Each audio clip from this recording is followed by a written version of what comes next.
So hydrogen gas पे भी बायोंट force लगता है एयर का।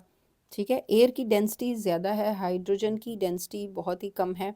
ठीक है, क्योंकि हाइड्रोजन लाइटर है देन द एयर, ये 14 टू 16 टाइम लाइटर है देन एयर। तो इस वजह से अगर बैलून में हाइड्रोजन गैस है तो नीचे से एयर उसको बायोंट फोर्स लगाएगी ऊपर, और वो ये ऊपर एयर में फ्लाई करेगा। ठीक है, लेकिन हाइड्रोजन गैस भरने की बजाय हमें हीलियम गैस भरनी चाहिए।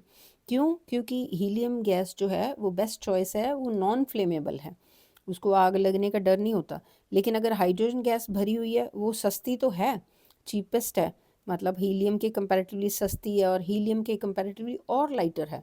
हाइड्रोजन जो है और लाइटर है, वो और ऊपर तेज़ी से बैलून को लेके जा सकती है, लेकिन ये फायर क्रिएट कर सकती है और एक्सप्लोसिव क्रिएट कर सकती है। ठीक है, तो ये यूज़ नहीं करनी चाहिए जो कि बैलून्स होते हैं उनमें, राइट।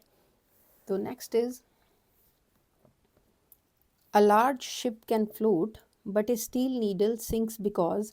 ये बड़ा इंपॉर्टेंट क्वेश्चन है, हर साल काफ़ी जितने भी एंट्रेंस एग्ज़ाम होते हैं, कोई भी एंट्रेंस टेस्ट हो जाए, बैंक का हो जाए, ठीक है, कोई पुलिस में एंट्रेंस का हो जाए, कोई भी एंट्रेंस टेस्ट हो जाए, उसमें ये क्वेश्चन आता होता है। ठीक है, क्योंकि कि इतनी बड़ी शिप है, वो फ्लोट करती है, लेकिन छोटी सी नीडल जो है वो सिंक करती क्यों? तो इसमें ये चीज़ें दी हुई हैं, इनमें से कोई भी नहीं है, नन ऑफ अबव। तो फिर इसका असली आंसर क्या है? Due to Beyonce. अभी किया ना, बायोंसी क्या होती है?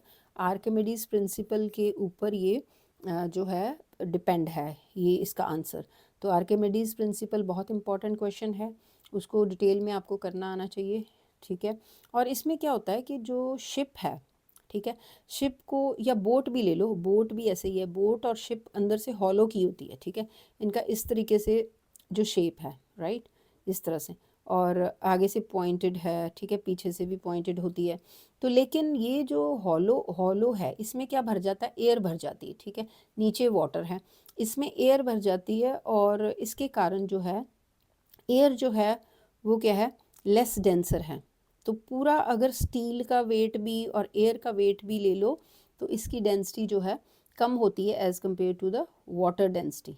ठीक है, तो फिर वाटर जो है इसको ऊपर, जो बायंसी के कारण ऊपर ही इसको रखता है, बायंट फोर्स जो लगते हैं, तो इसके कारण ये ऊपर ही रहता है, इसकी सरफेस भी काफ़ी ज़्यादा होती है।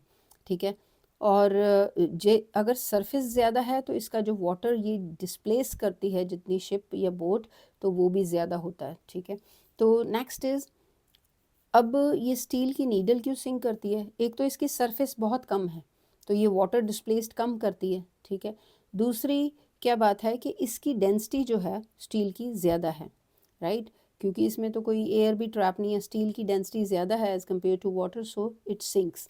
Next is magnetic needle is kept in the non uniform management field. Management नहीं आएगा, ये मिस प्रिंट हुआ है, मैग्नेटिक फील्ड, तो यहाँ आना चाहिए magnetic needle is kept in non uniform magnetic field.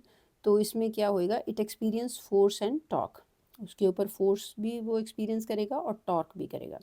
Red light is use in A traffic signal because, traffic signal में रेड लाइट क्यों यूज़ करते हैं? Because it has longest wavelength, इसकी वेवलेंथ काफ़ी लॉन्गेस्ट होती है और can be easily noticed from long distance, दूर से हमें दिखाई देती है। ठीक है, तो इसके लिए नेक्स्ट क्वेश्चन आ गया अब, rocket works on the principle of conservation of linear momentum.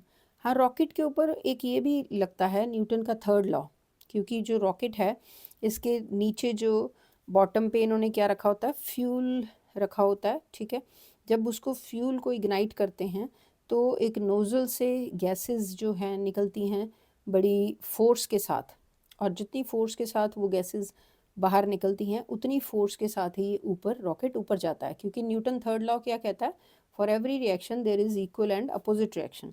ठीक है, तो जितनी फोर्स के साथ वो नीचे गैसेस जाती हैं उतनी फोर्स के साथ ही रॉकेट ऊपर जाता है। तो लीनियर मोमेंटम भी कंजर्वेशन, वो भी मोमेंटम तो उतना ही रहता है, मोमेंटम में कोई डिफरेंस नहीं रहता। ठीक है, तो ये भी इसमें वर्क करता है प्रिंसिपल।